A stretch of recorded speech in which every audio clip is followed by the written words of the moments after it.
Hello, hello, hello. Welcome to another episode of Motivation Mondays. Monday motivation. Wah, wah, wah, wah, wah.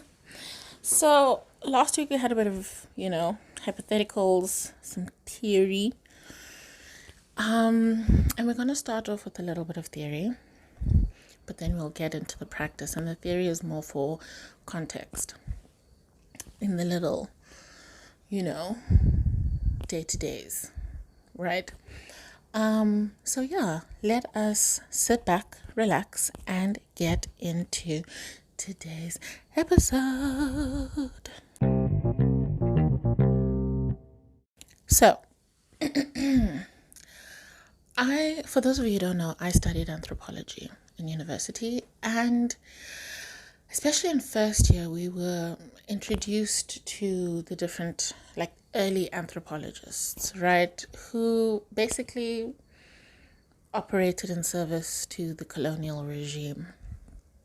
But it was oftentimes these, old white men, or maybe they weren't old at the time, right? But these white men who went off into distant lands, and would, write journals and papers on their observations of these, these tribes, right? These uncivilized people.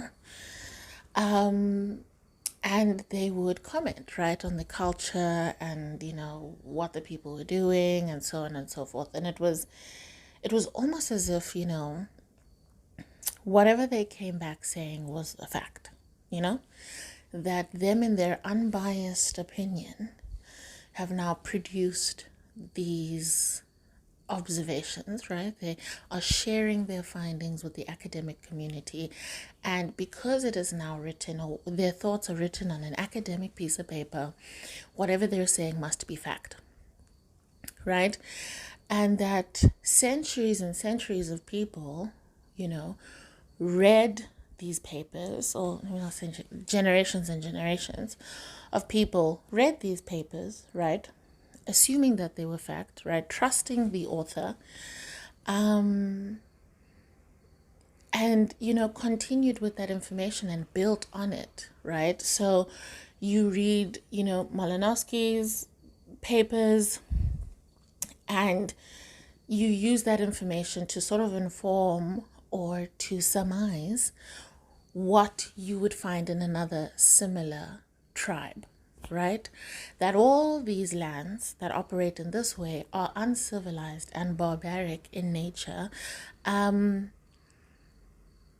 because of this, that, and the other, right? As said by Malinowski, as said by Boas, as said by, the Komarovs, whoever, right? That all these people, they went out, they did all the research, you know what I mean? And they're coming back with receipts, receipts, timelines. But then as, the study grew and, there was a little more scrutiny placed on anthropology, and the fact that there was a lot of armchair anthropology going on at the same time. You know what I mean? People who never even went there, never even saw anything, right? But just made assumptions from a distance. They didn't immerse themselves in anything. They didn't try to understand or see things from the other person's perspective. They sat in their ivory tower, looked down on people, and made their assumptions. And it circulated within the academic community. At the time, the only people who would be considered, worthy of such spaces were, again, white men, right? So all these white men are going out into the world, making assumptions, coming back and telling their fellow white friends, right? And they see nothing wrong. They see the paper and they don't see any holes in the logic. And that's that, right? Now, my purpose for this example is that let's say these are all sort of British colonialists, they're all steeped in a particular culture, right? These are the people that go into distant lands and rape and pillage, right? That's the kind of vibe that group is going on, right? That they feel, entitled to everything and anyone, and that whoever the queen points at, the queen owns, right? And that God works through the royal family, and therefore everything that the queen decrees is already ordained by God. Yeah, that they are in fact doing the Lord's work by going out and civilizing these savages, right? And that's how they think. And whatever processes, whatever culture, whatever unfortunate series of events led to them being like that, that's how they are, right? So the only yardstick that they have is the life that they know. That's the only tool that they have to measure things by. And because they were secluded in this bubble of white maleness, right? There was never diversity of thought in those spaces, right? And because of the perceived authority of the world of academia, even those who later came across the information didn't question the author. They don't question the source of the material. They read these papers to consume facts. That these academic papers are not merely seen as, formal opinion pieces. Because that's what they are, really. As much as, yes, I studied a social science, even in the hard sciences, certain things get disproven over time, right? Even in something as simple as archaeology, where, the argument has been made for eons that, men were hunters and, men were the ones going out killing and doing all these things and the women stayed behind. And there's like archaeological proof, right? Of like where certain bodies are found and with what injuries, right? That there are certain injuries that are sort of attributed to injuries that you would find or that you would get, as a hunter, as opposed to, I guess, domestic injuries. I don't know, look different. Or whatever, right? And the sort of households that they're found in and this, that, and the other. And they surmised, right, using the evidence they had in front of them. I mean, come on, we all have eyes, right? That all the information and all the data that they collected pointed towards men being hunters and gatherers, women being domestic and in the house taking care of children. But archaeology has been a male-dominated industry. And now with more women entering the space, they're starting to realize that you may have misidentified some of these bodies, right? You may have misidentified some of these injuries. And it is because they have a bias, right? A cognitive bias that their brain just doesn't allow them to see things that exist outside of their scope of imagination, outside of the scope of their beliefs. That if their beliefs are rigid and inflexible, then there's no way that they can even perceive a flexible reality, right? The reality they see will always confirm the reality they believe. That is how the brain works. The brain is trying to stay whole. The brain is not trying to get tossed around, right? You need, as a person, stability. Your world around you needs to make sense to you. So your brain is only going to allow you to see the things that make sense. That's it. So now when more women enter into the space, now they're seeing,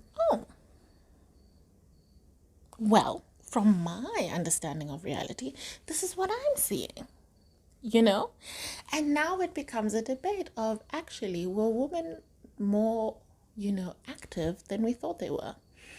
In fact, here are skulls, here are hip bones in the hunting area, amongst other hunters with spears and the whole shebang.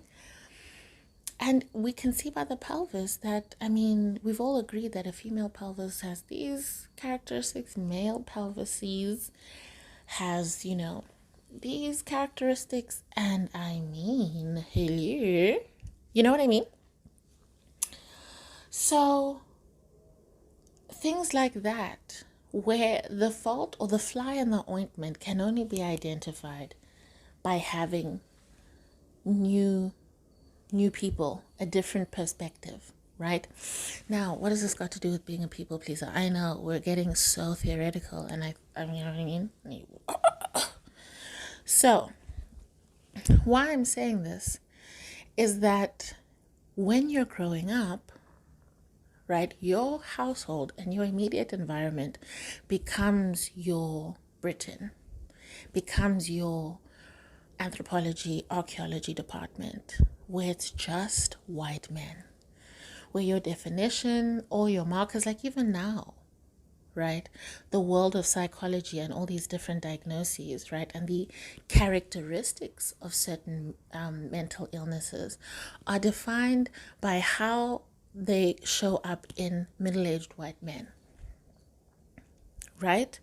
Because they were the ones that were studied at the time when these things were being defined.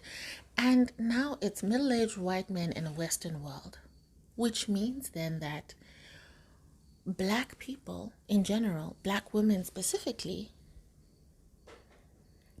are not even considered, right? Then African people, Indian people, anyone outside of the Western world, they are not considered, right?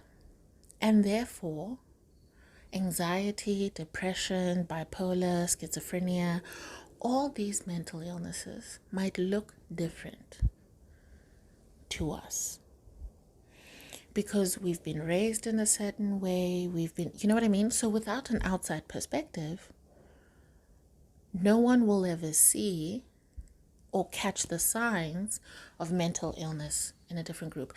But now that there's been more diversity in the department, we're starting to see a wider definition, right? We're starting to see more nuance to these definitions, and they're not so hard and fast and not so rigid, right? That they've been expanded to include a wider audience of people so that it can continue to do good, right? Now, here you are. Your upbringing, no matter what your upbringing was like, it is that homogeneous space, right? It is that singular story, an environment where you are immersed by one vision. You're immersed in one story. Whatever that story is about your life, whatever story, you've been told that sort of informed your worldview, that's what you then go out into the world with, right? So let's assume everybody moves out at 20, let's say. So for 20 years, you're steeped in this environment, right? You are surrounded by and immersed in, let's say, whiteness, right? And masculine male whiteness. Yeah? And that's been your story, right? Everywhere you look, everything affirms your existence, right? You're walking around the streets of the UK and, everyone is out here, God and country, God and country. Hello, hello. Oh, not God and God save the Queen, God save the Queen, God save the Queen. Right? And everybody is singing the same song. You know what I mean? They acknowledge you as a white man, right? They acknowledge you and your power as a white man, your privilege, everything that you are entitled to. This is you. And everything, all the systems, all, the processes, everything, all the spaces exist to affirm you and this idea of you. And that's how you grow up, right? Your parents create an environment and it plays on a loop.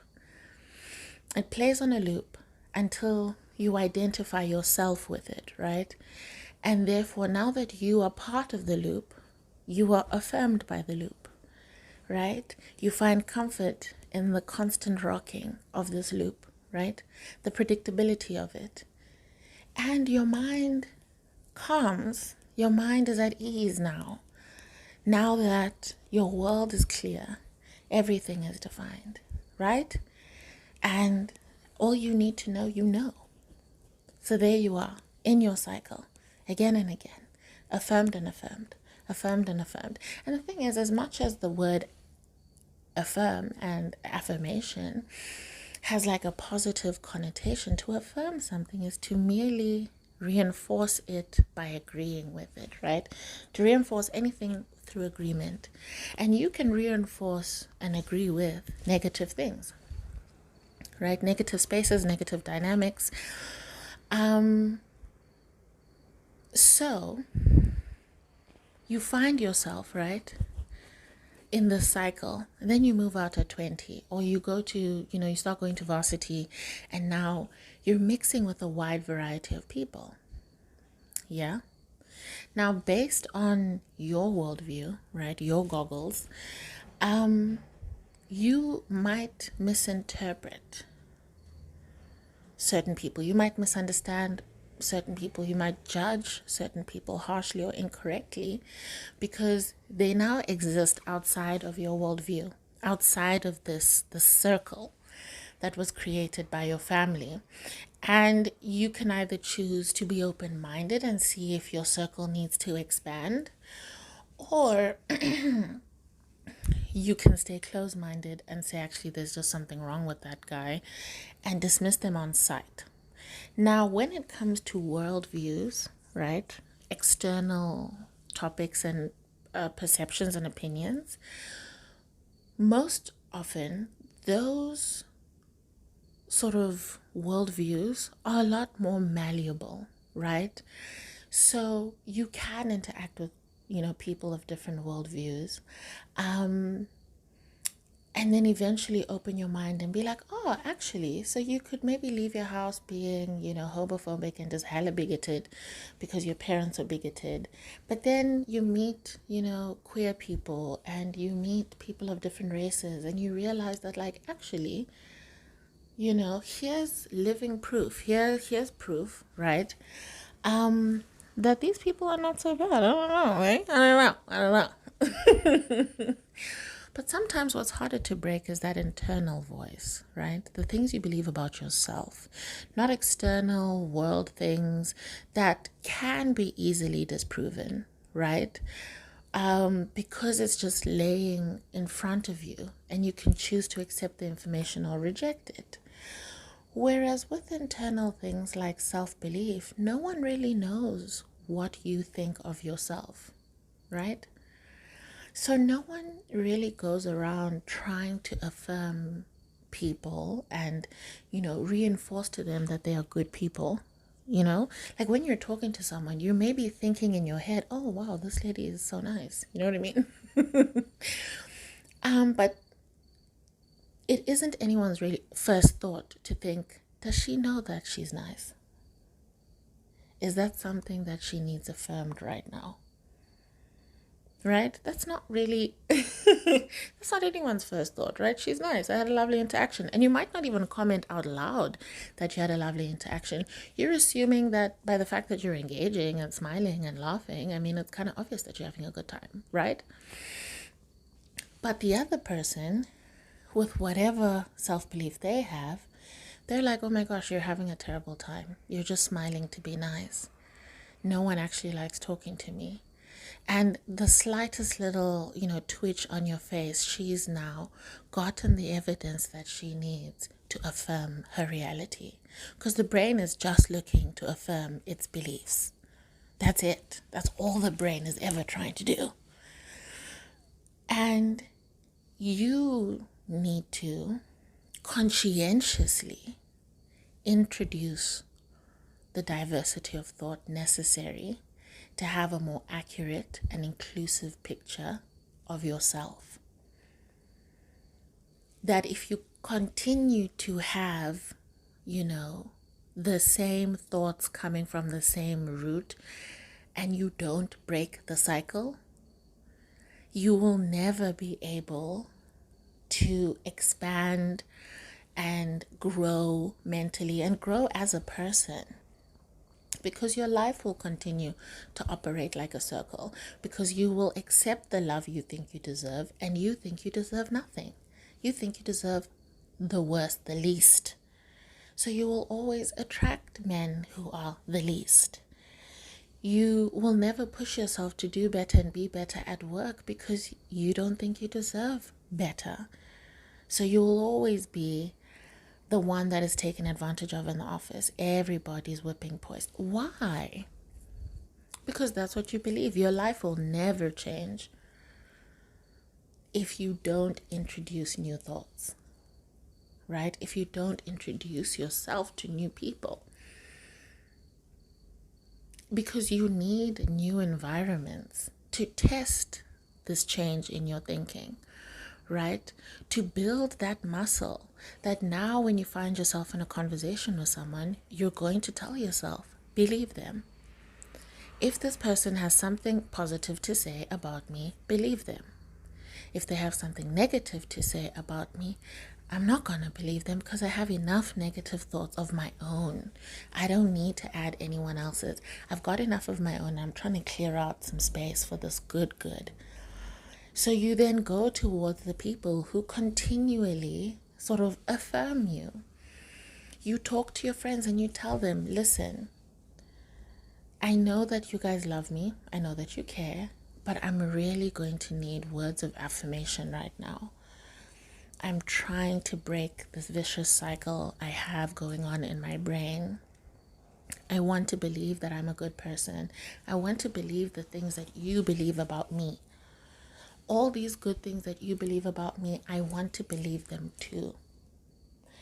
And in the meantime, while I cannot say it to myself about myself, I am going to ask that you help me and affirm me, because I also sometimes just run out of things to say. I don't see anything good about myself. I haven't gotten to the point where I can see it yet. Please show me. Right? Anytime anyone pays you even the slightest compliment, fight the urge to brush it off. Instead, write it down. Say, wow, someone said that I look great today.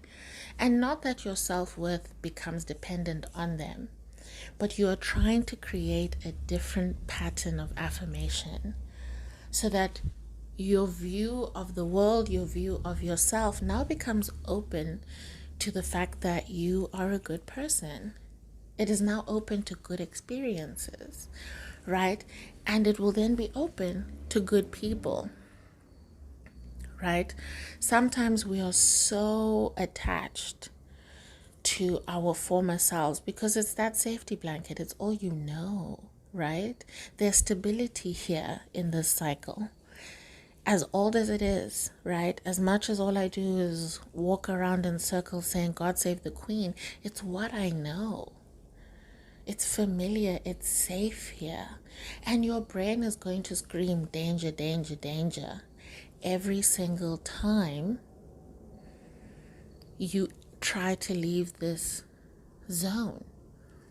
But eventually, the more times you get out, that alarm is going to stop, right? And you get to, let's say, step 1, right? You're leaving step 0, you're lifting your leg slowly to step 1. And you just practice. You put your leg back down, then you go back up. You put your, until now, the alarm stops going off for that first leg. Then you try the second, and again the alarm will go off again, but you still, bit by bit, until the alarm could have been ringing this whole time, but you don't hear it anymore because it doesn't matter to you anymore. So what if the alarm is ringing? I know it's nice here on step number 1. I like it here. I fucks with this, right? So the alarms don't matter. Then you try again with the next step. And again, it will be an up and down, a back and forth. You never really get it right the first time. But you need to decide for yourself that you're worth the effort. That you deserve to see another way of living. That those corpses found by the archaeologists, those corpses deserve to be recognized for who they really are. Strong-ass women. Right? Strong ass women fighting to feed and protect their families. That they're more than just a nipple and a warm vagina, but they are warriors, right? They are warriors.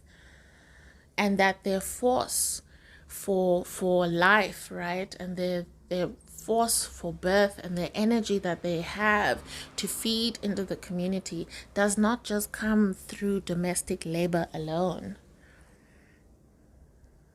That our force for life is as fierce as any man's, right?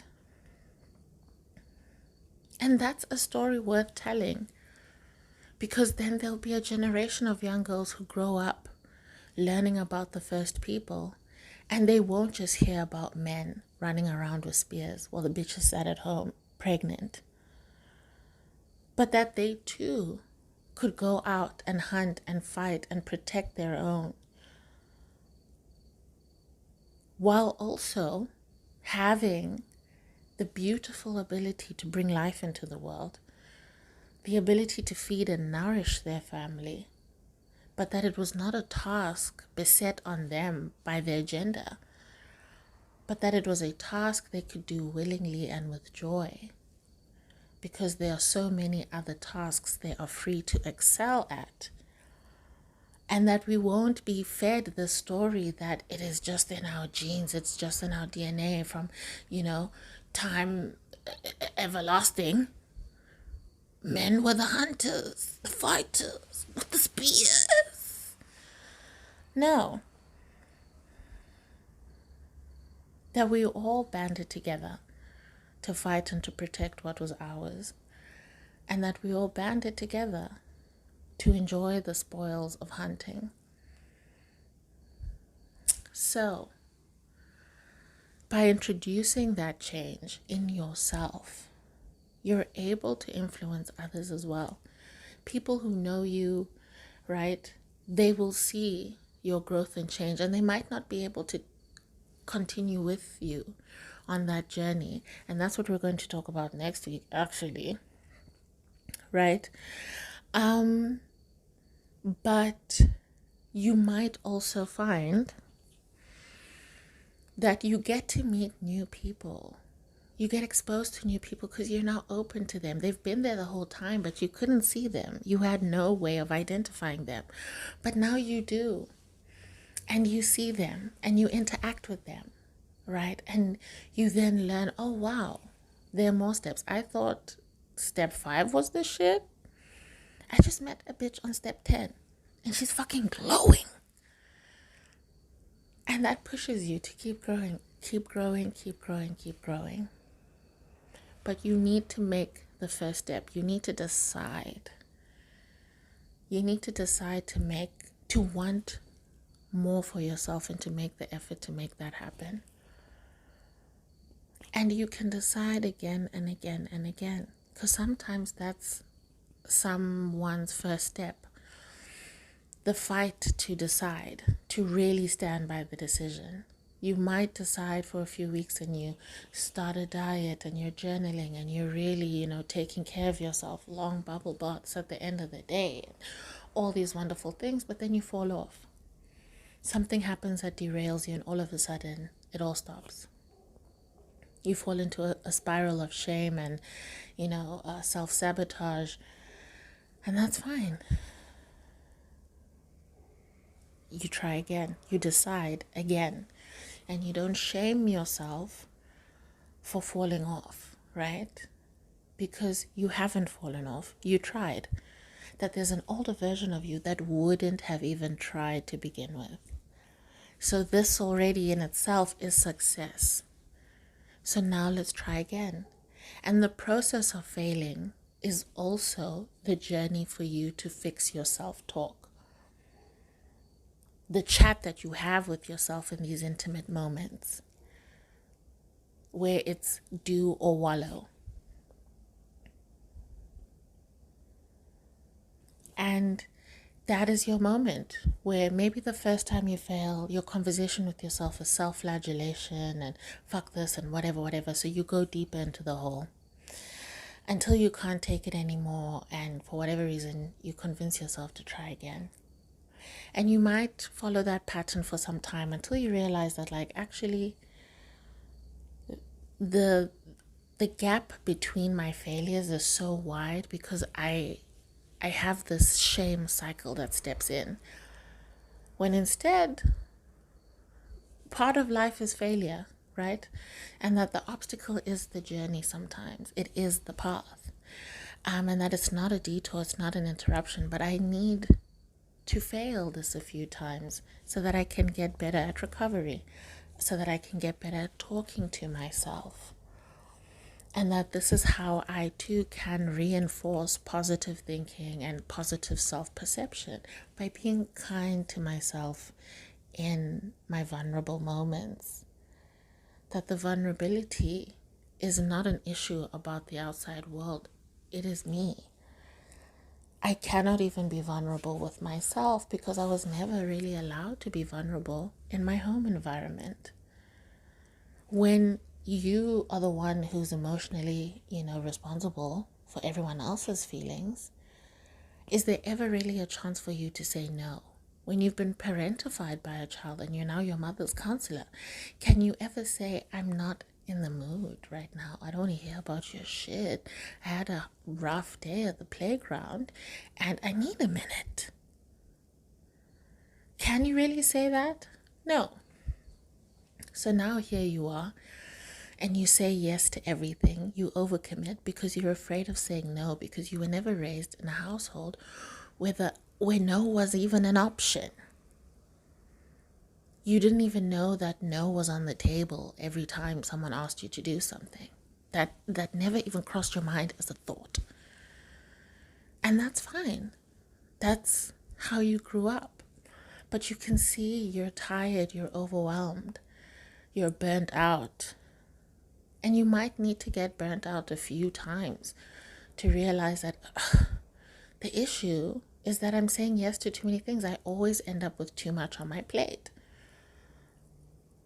So how about, instead of maybe saying no, I'm just going to say, I need time to consider your request.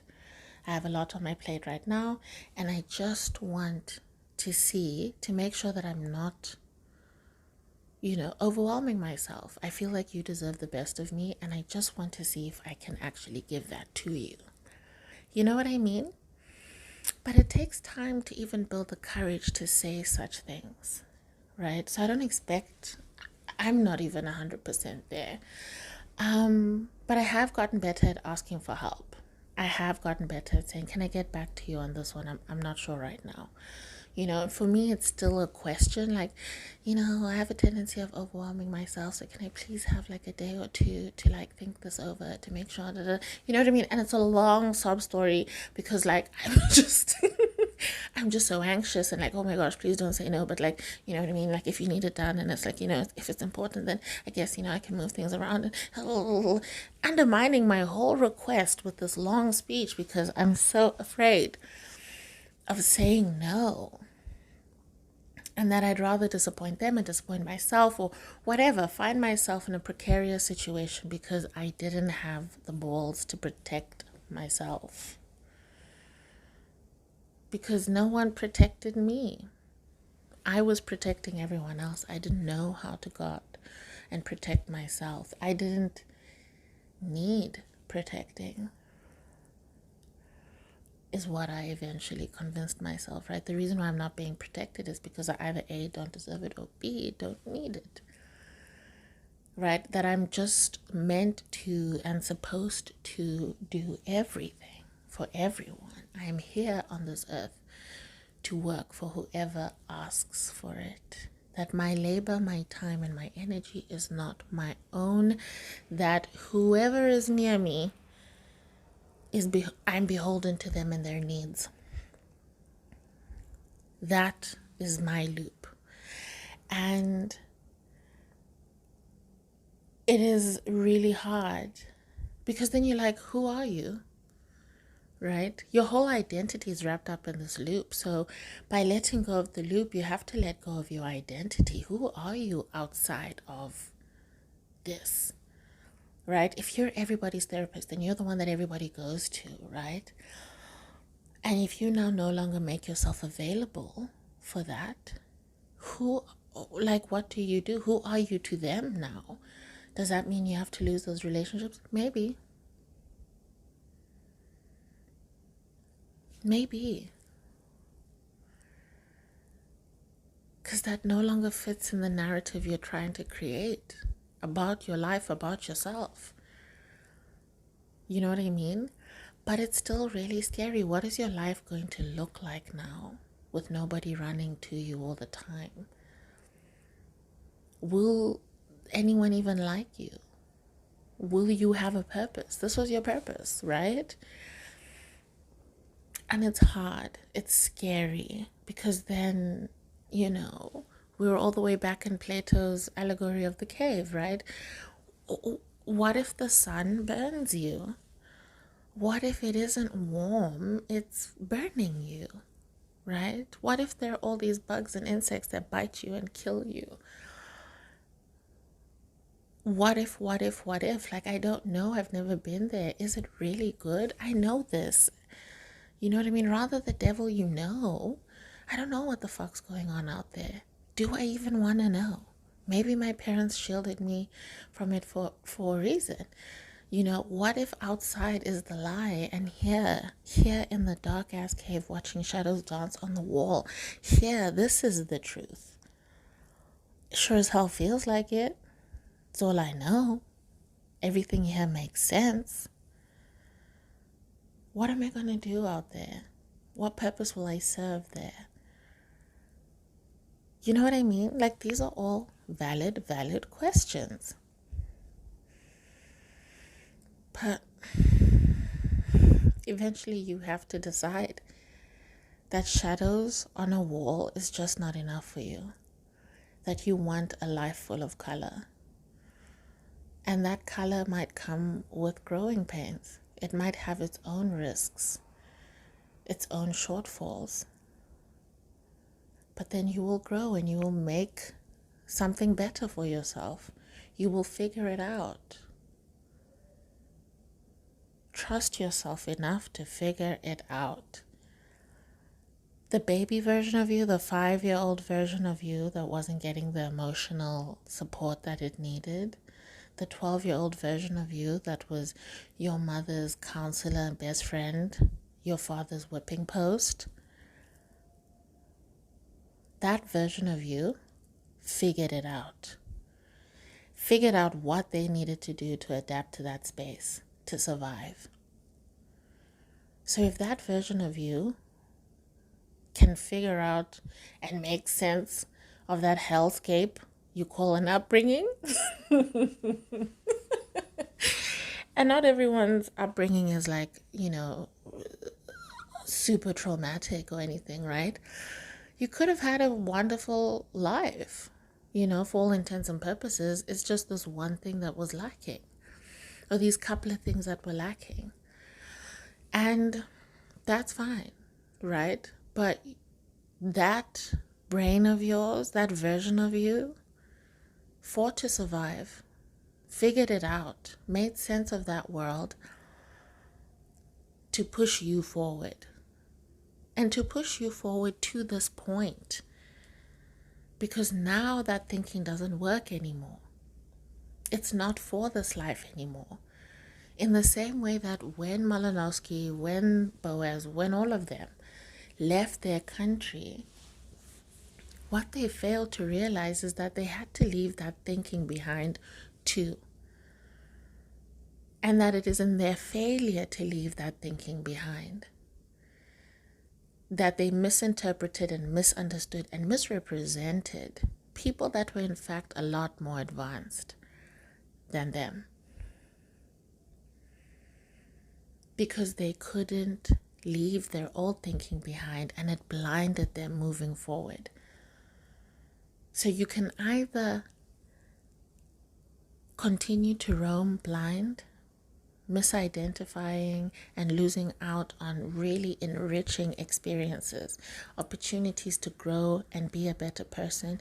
You could walk right past all of that if you don't shed some of your old thinking to allow new thoughts to enter, thoughts about yourself. So yeah, one step at a time, one brick at a time. And you can even put that brick right back. You can put it right back. But when you put it back, it's not going to fit the same anymore, right? The light that was bursting in through that hole that was blinding you, it now has little cracks to seep in. And slowly you will acclimate to the light, where eventually removing the brick is not so much of an extreme, right? As you remove it and put it back, remove it and put it back, more and more of it begins to chip away. And bit by bit, you become accustomed to the light. So much so that it is now maybe a little bit easier to remove a second brick. You might choose to just, remove half a brick this time, but still. And even then it might feel like too much and you put it back.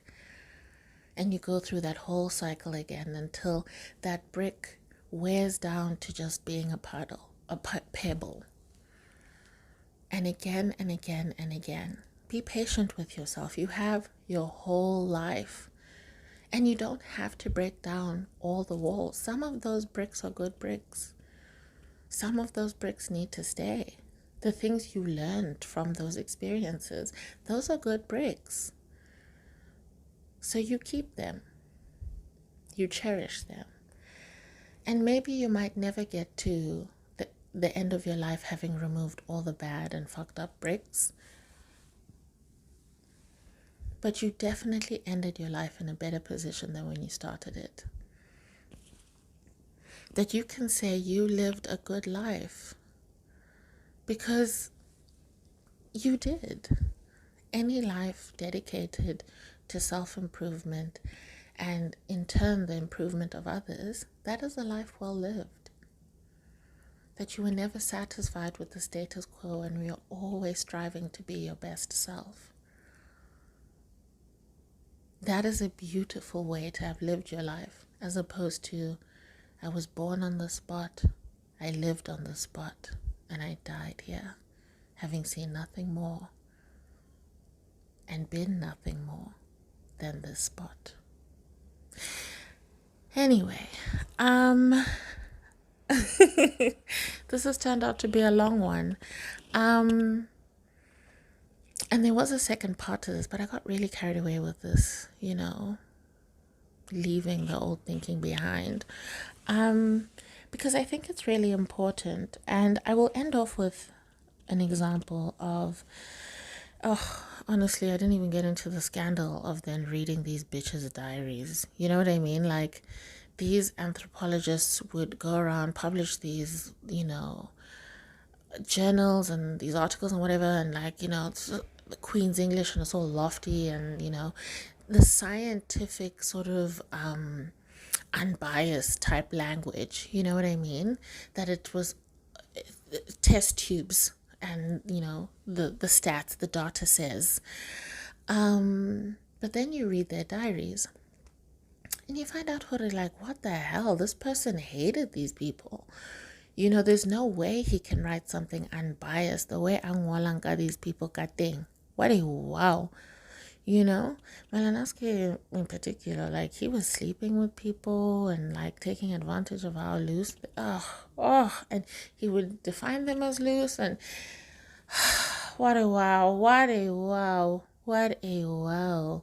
And that he misinterpreted certain rituals and practices because he dismissed, vital parts of the ritual because for him it just seemed like nonsense. So he only documented the parts that made sense to him. What the... Anyway. But the point I'm making here is that Christopher Columbus in one of his diaries wrote about, one of these Indian tribes that he came across. And he wrote and he said he described them as naive and something, right? Naive and simple-minded or stupid or whatever. Because, and then he's like, literally he writes, that these idiots, these naive little idiots, they they are so giving, right? These people are so giving that like they would give you anything you asked for, right? For nothing in return. That these naive, Indians, like, how dare they? Like, what the fuck's wrong with them? They're just giving shit away here, for no monetary value. That it doesn't seem like they're running a scam. Like, they're literally just handing shit out because you asked for it. Like, what the fuck? And he is writing with this authority, right? Like, for him, it's clear that they're the ones who are in the wrong. They're the idiots. But Christopher Columbus, where he came from, he'd already been tainted by capitalism and whatever fucked up shit was happening in his home country. That they had already been indoctrinated in this world, right? That generosity and giving and community, that those things don't matter. What matters is cash and swallows.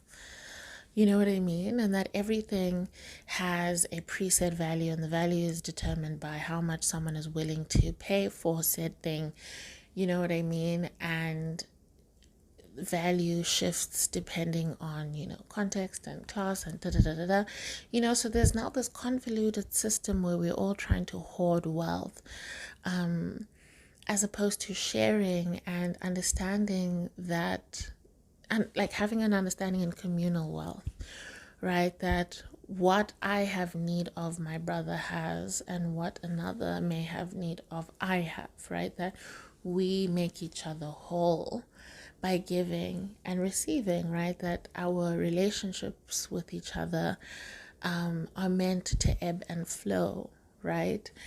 And that there is no monetary value to our relationship and how we interact with each other, right? And that your happiness is my happiness. So if I have something you need and I in this moment am not in need of it, by bringing you peace, I lose nothing, right? By bringing you that comfort and satisfying that need for you, I lose nothing, and I gain a peaceful member of my community, right? That my community gains peace through our individual, peace. But according to Christopher Columbus, these bitches are idiots.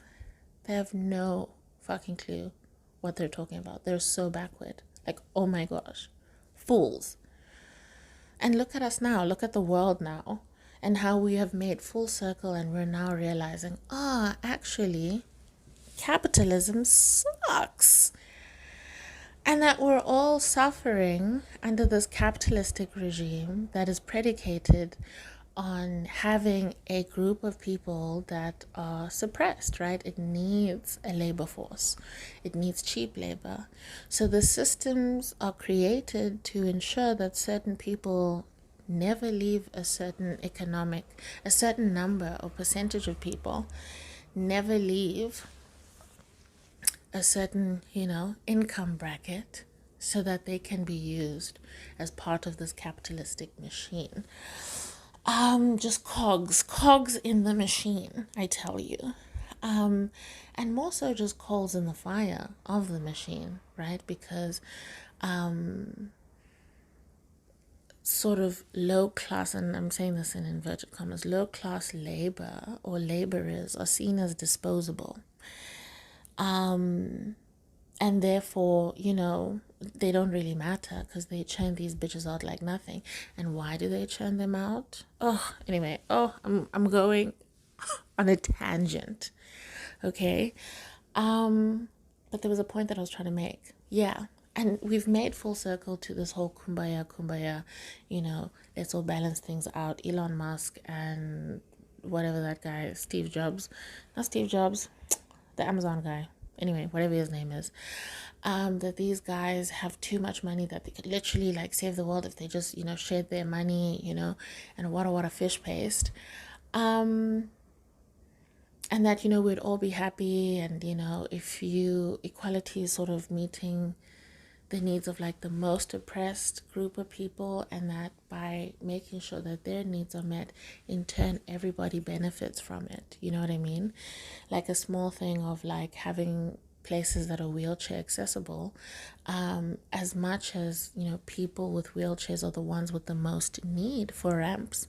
Those ramps benefit pregnant people with like sort of, they're not necessarily in a wheelchair but they can't take steps because they have a bad knee or something like that. All these little things, everybody else who was in less of a need for these things, they all benefited by this one getting what they needed. And now we're starting to see that, right? And now we're starting to see, actually, if we care about everyone, then everybody's taken care of. But the Indians been knowing that. But unfortunately, because the eye that saw them was a misinformed and closed off eye, the rest of the world followed suit, right? And I will leave that at that because, yeah, we're already at like 50 minutes. But I really hope that I gave you something to think about. And I'll continue with this whole, British colonialism thing because it does trap you in your mind, right? The colonialist regime and slavery and all of that, apartheid, it worked because they enslaved the mind first, right? They break your will and trap you there in your mind first, and the body will follow. It always does, right? So that was, that is how the colonialist regime works, but that's how, that's just how your life works, right? Your parents, they are the ones who first colonize your mind, right? The environment and everything, the space that you happen to be born in, be it parents and politics and all of those things, all these different things that contribute to your experience of life, right, in your formative years, all those things have worked to colonize your mind. And you are now taking that colonial regime and you are trying to apply it to other spaces, trying to further the colonialist regime by trying to make other things fit into this narrative. And things that don't get dismissed and get mislabeled. And this is what you're doing with yourself. You trying to grow is almost you're staging a coup, right? That this is the liberation fight for your mind.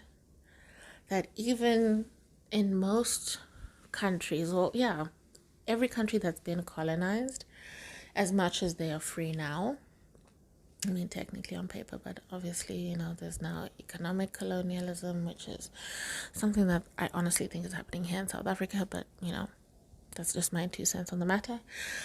But anyway, every country that's been colonized, as much as the country is free, and the overt hand of that country is no longer the overt hand of the colonizer is no longer over the country. Structurally,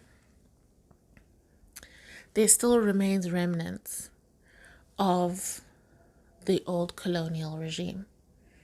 But now the occupants of those buildings are different, the space is being used for a different purpose, but you never really erase proof of that colonialism, ever. You can only try to repurpose. Do you feel me? Oh, and this is what I'm trying to say, that you might never really remove, you're not going to wipe your mind clean. Those remnants will still remain, right?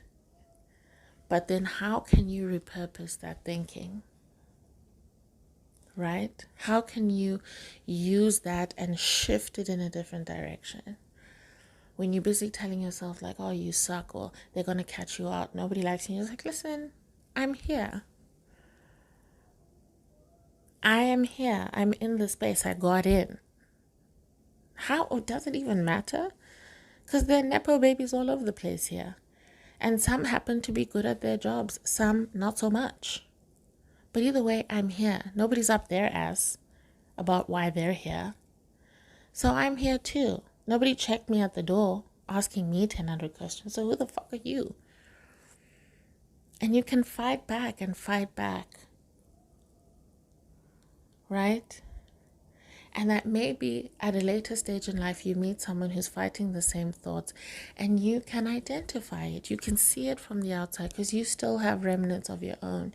So you see the familiarity in that person and you're able to then share your thoughts and do the work of then fighting that voice for them, using your strength and sharing that strength with someone who might need a little boost.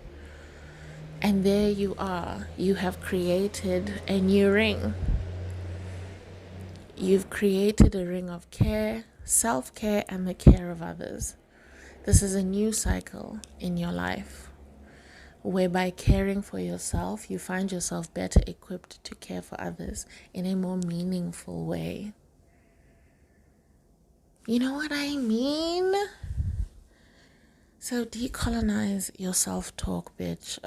Decolonize your self-talk because you deserve so much more. And I mean, yes, this is a long episode, but didn't you miss me? All right, lovers and friends, that's it from me. Next week, we will finish off this whole colonial regime allegory. And then we will move on to a little bit more theory, some theory. Okay, that's it from me. Goodbye.